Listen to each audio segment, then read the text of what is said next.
ایک بہت بڑا گناہ بدنگاہی کا گناہ ہے.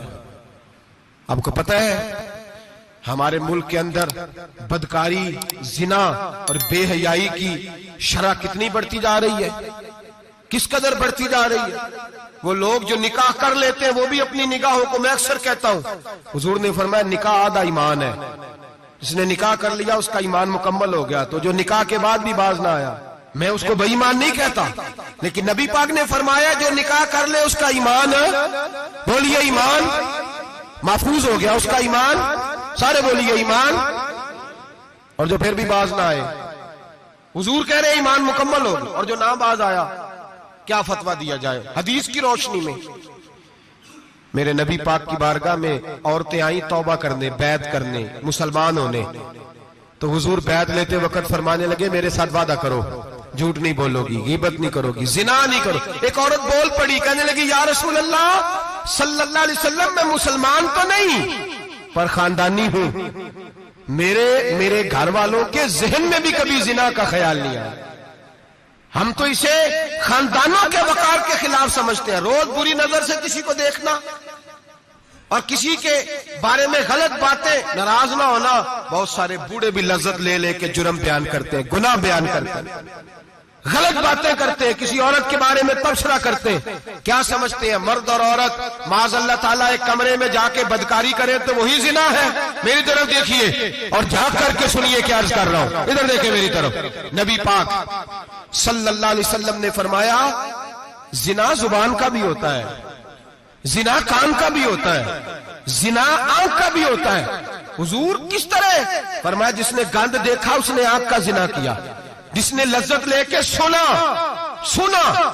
چپ نہیں کرایا، پوری بات سنی، وہ بھی زانی ہے. اور جس نے گندی بات بولی وہ منہ کا زانی ہے، جس نے گند سوچا وہ دماغ کا زانی ہے. اور زانی کو سب سے پہلی سزا اللہ یہ دیتا ہے کہ سجدے کی لذت چھین لیتا ہے، عبادت کا سرور چھین لیتا ہے، اس کا نماز میں دل نہیں لگتا. قرآن میں سب سے پہلی سزا اسے اللہ اپنے دروازے سے دور کر دیتا ہے. بھائیو آج ہمارے سجدے بے کیف ہیں، آج لوگ غلط جگہ پہ گھنٹوں بیٹھے رہتے ہیں. مسجدوں میں لوگوں کے دلوں کو گھبراہٹ ہوتی ہے، لوگ بھاگتے ہیں. میرے نبی پاک نے فرمایا تو نظر کو پاک کر لے، اللہ تیری عبادت میں لذت پیدا فرما دے گا. میرے بھائی یاد رکھ لیں اور سن لیں، سب سے کمزور آدمی وہ ہے جس کا ذہن پاک نہیں. سب سے کمزور آدمی وہ ہے جو کردار کا غلط ہے. ایک بات میں نے پڑھی، آپ یقین کریں میرا دل کرے کہ میں آگ لگا دوں اس عنوان کو جس پہ گندگی لکھی جاتی ہے، ان اخباروں کو، ان چیزوں کو جس پہ گند لوگوں کے دلوں میں. وہ انڈیا کی ایک وزیر اعظم عورت گزری تو کسی نے اس سے کہا کہ پاکستان نے تو تمہیں شکست دی ہے، تم جیت نہیں سکے بڑا ملک ہو کے.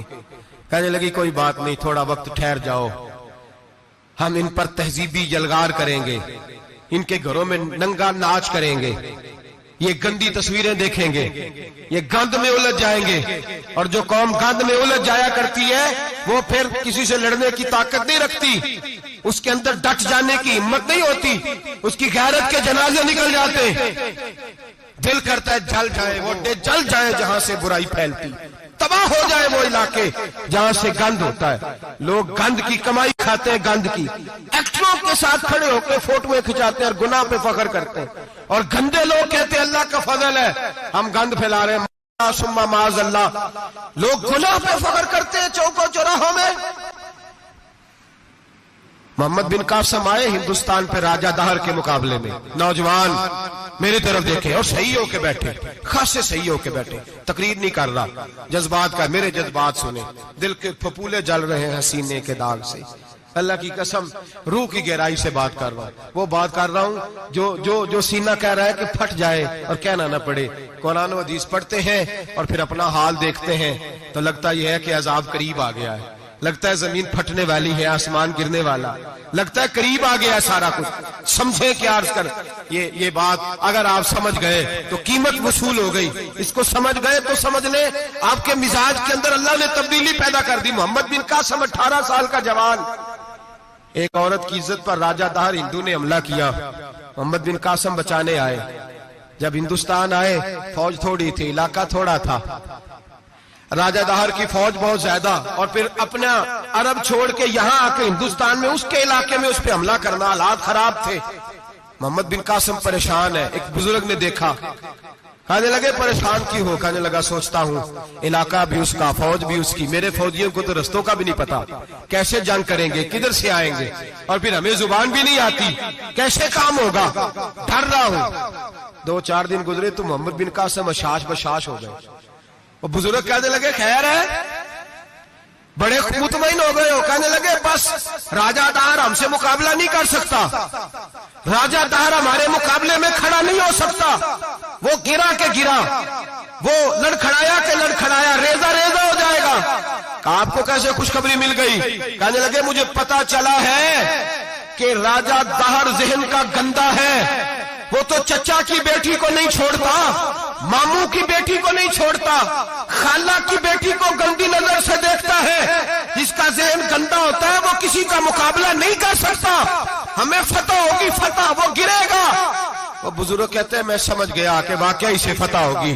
آج کشمیر کیوں آزاد نہیں ہو رہا، فلسطین میں آگ کیوں لگی ہوئی ہے؟ مسلمان جب تک ذہن کا گندا ہے کمزور ہے، جب تک ذہن کا ناپاک ہے کمزور ہے۔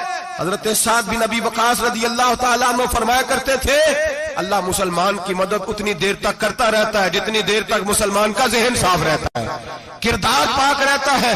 آگ اس لیے معاشرے میں لگی ہے۔ نوجوانوں تم کہتے ہو کامیابیاں نہیں ملتی، اسے کیسے کامیابی مل سکتی ہے جس کا ذہن ہی صاف نہیں؟ وہ کیسے دنیا کی بازی جیت سکتا ہے جس کی نگاہ ہی پاک نہیں؟ وہ کیسے آگے بڑھ سکتا ہے جس کے کردار میں پاکیزگی نہیں؟ اپنے آپ کو پاک کر لو، اللہ ہر مشکل میں تمہاری مدد فرمائے گا، ہر رستے میں تمہاری مدد فرمائے گا۔ اور میں نے کہا جب آدمی ناپاک ہوتا ہے تو رب کریم اس سے عبادت کی لذت چھین لیتا ہے، اور اللہ کی سب سے بڑی سزا یہ ہے کہ کسی کو سجدہ نہ لمبا کرنا دے۔ رب کریم سب سے زیادہ اس سے ناراض ہے جس کو قرآن پاک کی کھولنے کی توفیق نہ ہو۔ سب سے زیادہ رب کریم اس شخص سے ناراض ہے جو اللہ کی بارگاہ میں جھکنے کی لذت چھوڑ جائے۔ میرے نبی پاک سید عالم علیہ السلام کے صحابہ لمبی عبادتیں کرتے تھے، لمبی۔ کسی نے کہا تھا روم کے بادشاہ تھے کہ یہ مسلمان فاتح کیوں ہو جاتے ہیں؟